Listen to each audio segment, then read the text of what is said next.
Sa pagpapatuloy po ng ating balitaan, sa kulungan ang bagsak ng isang hinihinalang police bodyguard ng alkalde sa Bataan matapos mapaulat na namaril ng isang security guard. Ang suspect nagawa pang magpa-charge ng phone sa loob ng isang convenience store. Yan at ang iba pang rumarapidong balita mula sa probinsya, hatid ng iba't ibang istasyon sa ilalim ng MBC Media Group.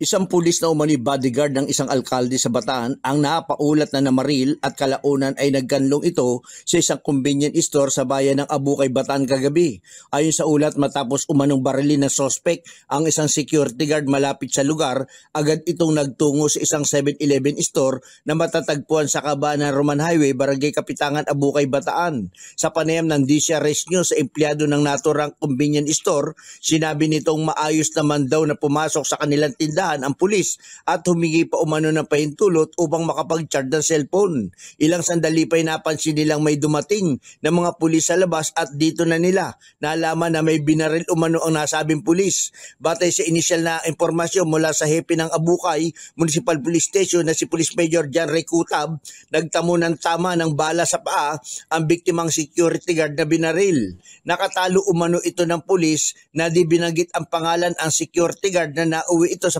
pamamaril ng pulis. Lumabas din sa ulat na may personal na problema ang suspect sa pagsasama nila ng kanyang live-in partner dahilan upang maboryong ito at mauwi sa pamamaril.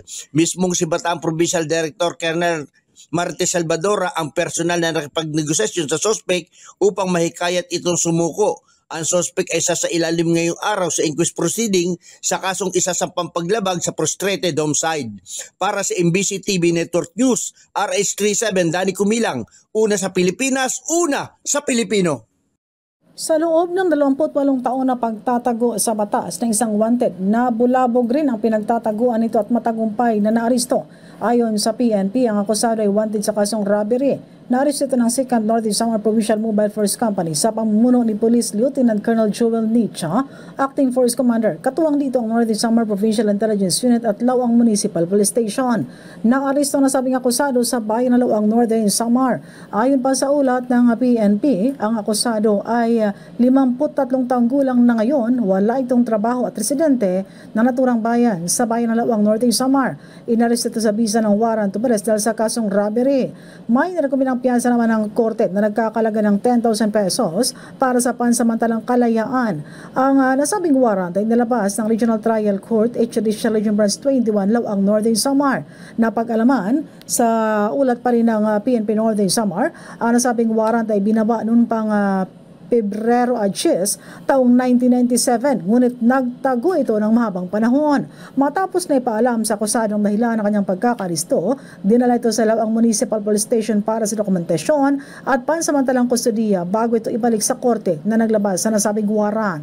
Ang matagumpay na pag-aristo sa nasabing wanted na matagal na panahon na nagtago sa batas ay dahil na rin sa tulong ng komunidad. Para sa MBC TV Network News, RH34 Jane Galit Bantayan ng DCRH.